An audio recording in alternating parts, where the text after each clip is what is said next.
Това е собствена моя куќа. Јас се викам Павле Бидиков, јас сум туј роден još 10-та година сум роден.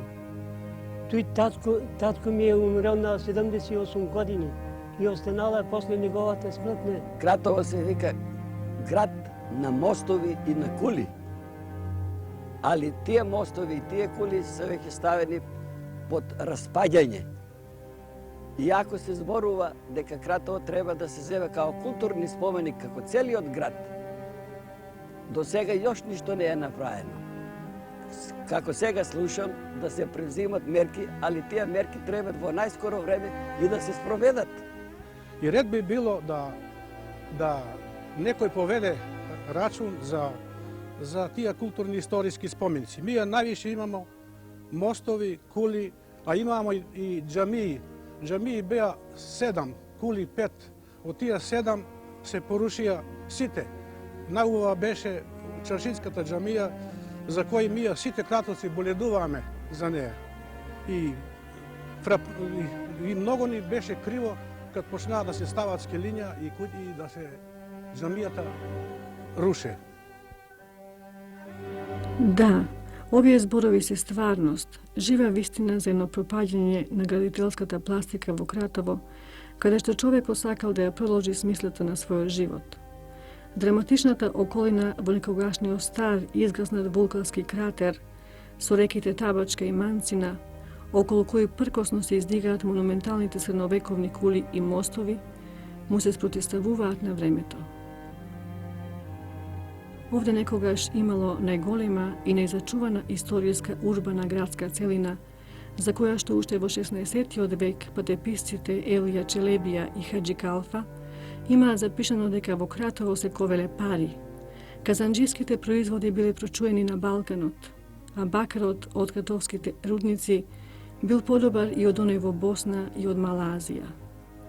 Се тргувало во најубавата македонска кујунџиска чаршија, од каде што се снабдувале и добровчаните, а карактерот и достоинството стариот кратовчанец го вградувал во темелите на куќата за живење која е негов хармоничен нагон за богатиот, надворешен и внатрешен живот.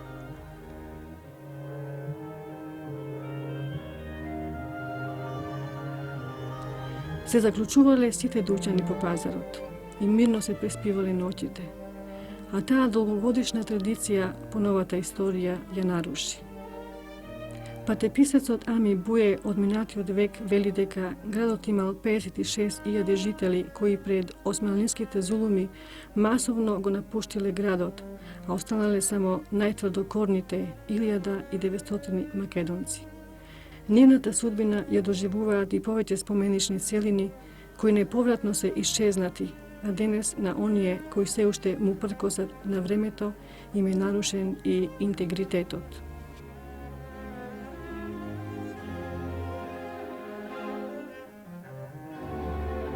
Во оваа куќа сам се родил ја.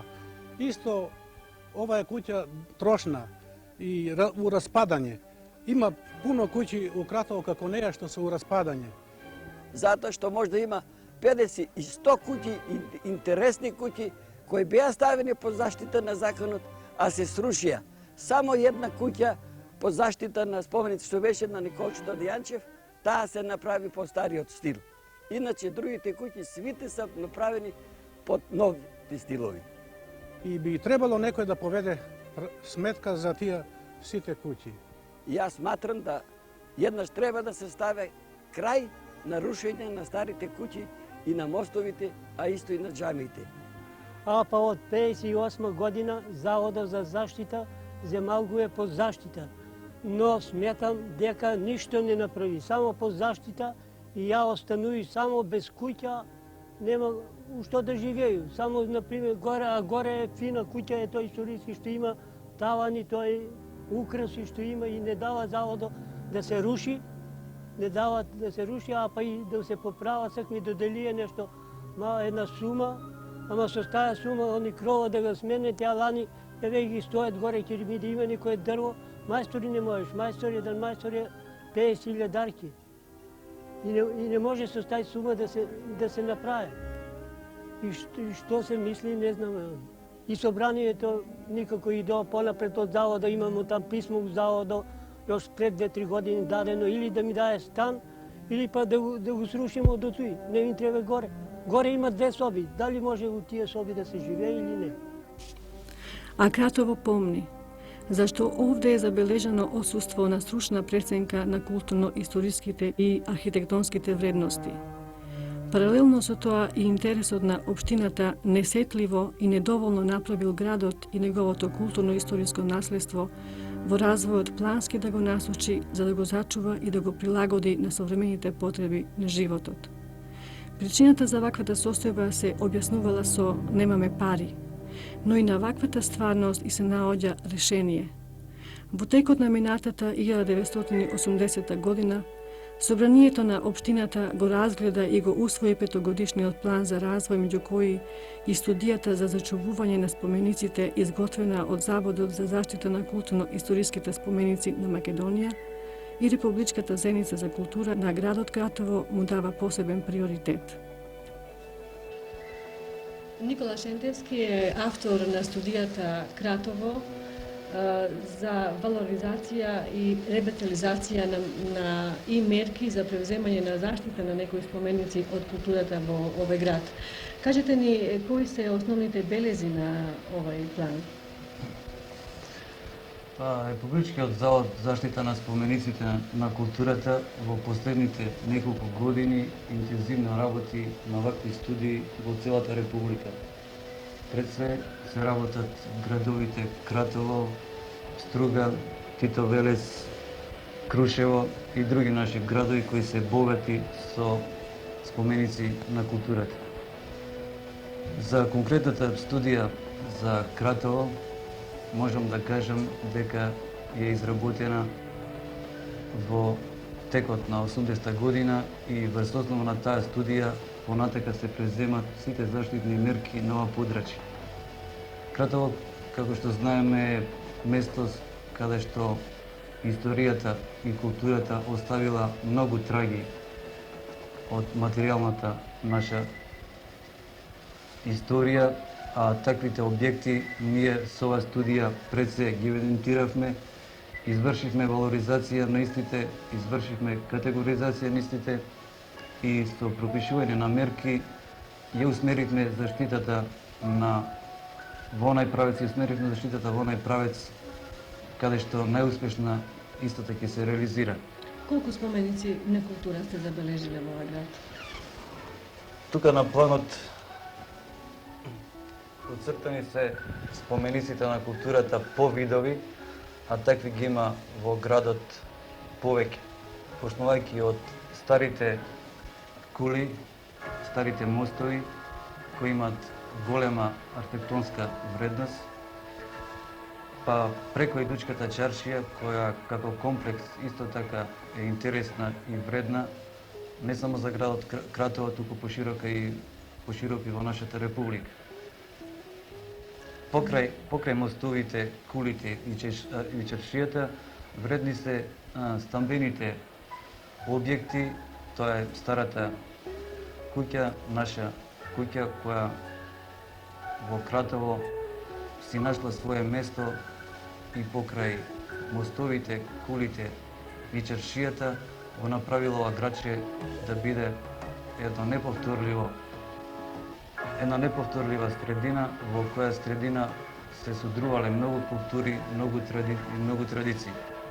Вие рековте дека во овој град има повеќе куќи, тие ќе бидат реставрирани. Значи ли тоа дека и нивната околина ќе биде исто така? Да, ова студија му посветува големо внимание на околината. Ние со ова студија не сакаме да го третираме споменикот поединачно како спомин на културата, него го третираме и непосредната околина. А во таа непосредна околина спаѓаат и дворното место, и портите, и калдрмата, тесните улички, така да целиот тој амбиент ние го штитиме и со таа заштита ги задржуваме тие комплекси, тие ансамбли, тие урбани целини кои имат голема вредност за нашите градови, посебно за нашите помали градови, во кои градови перспективата и туризмот може да се согледа и преку зачување на наше културно богатство. Но конфликтот при заштитата настанува не само во финансирањето за заштитата и конзервација на објектите од поширок општествен интерес, туку и кај приватните куќи кои се ставени под законот на заштита, а сопствениците кои се уште живеат во нив при реставрацијата треба да вложат и своји средства. Поточно од Републичката заедница за култура, која минатата година додели средства, но недостатно за куќите комплетно да се заштитат. Еве што за тоа вели Ристо Грубче, претседател на Комисијата за заштита на спомениците при Републичката заедница за култура. Се наоѓаме пред конечно оформување на среднорочните програми на заштитата на спомениците на културата во Република Македонија. Дел од тие програми се и действијата што треба да се обават во районот на Кратово, нарочно во градот Кратово. Во таа смисла треба да се преземат повеќе дејности кои треба да значат заштита на спомениците на културата, а пред се на објектите кои се врзани за непосредната градска архитектура. Во 1981 година треба да бидат употребени околу 270 и неколку милиони стари динари за реставрација и конзервација на делот од Сарајот во Кратово и околу 40 милиони динари за стари динари за реставрација на мостот. Се надеваме дека во колку ќе биде потребно и ако дојде до пречекорување на овие износи, ќе бидат обезбедени и потребните дополнителни средства за да може несметано да се заврши овој задаток. Планот е доста обимен, тоа значи дека тој ќе се реализира во повеќе етапи. Кои ќе бидат тие споменици, кои ќе бидат први? Во Кратово Републичкиот завод веќе отпочна со интервенција на неколку споменици на културата. Моментално се работи на Гробшанскиот мост. Тој мост беше во лоша состојба и оваа година почна работите на конзервација на истиот. Упоредо со тоа, ќе се почне со реставрација и адаптација на еден објект, а тој објект дел од Сарајот. Тоа е една куќа која со својата архитектура и својата вредност како функција, како се она што таа куќа го содржи, заслужува големо внимание и преди се на неа ќе се работи. Посебно дека оваа куќа си доби своја нова намена, а тука ќе бидат сместени некои од функциите на Домот на културата во Кратово, така да со адаптација на овој објект градот ќе зачува еден споменик на културата, а од друга страна Домот на културата ќе си најде свое место и во просторот на самата куќа. Како што знаеме, во овој град постоеше галерија на детски цртежи. Каде таа ќе го најде своето место? Галеријата на детски цртежи ќе биде сместена во приземните простори на куќата. Овој простор приземен нуди добри услови за презентација на овие цртежи, така да експонирањето ќе оди прекупано и со вештачко осветлување, иако просторот е приземен, можам да речем и подрумски, сепак пружат добри услови. Да, планот е сеопфатен и дава добри услови за негова реализација. Тој е поделен во повеќе етапи со што ќе се овозможи средствата да бидат реални и вистински употребени, а Републичката заедница за култура, како и општинската, и другите заинтересирани работни заедници од општината, ќе треба плански да се здружат за да го вградат секој наменет динар за секој споменик за културата во Кратово. При тоа, секако ќе помогнат местните заедници и граѓаните, зашто трудот вложен во материјалната култура и во сите нејзини атрибути му се враќа на човекот како негова духовна култура, а со тоа успешно се надјачува и животот.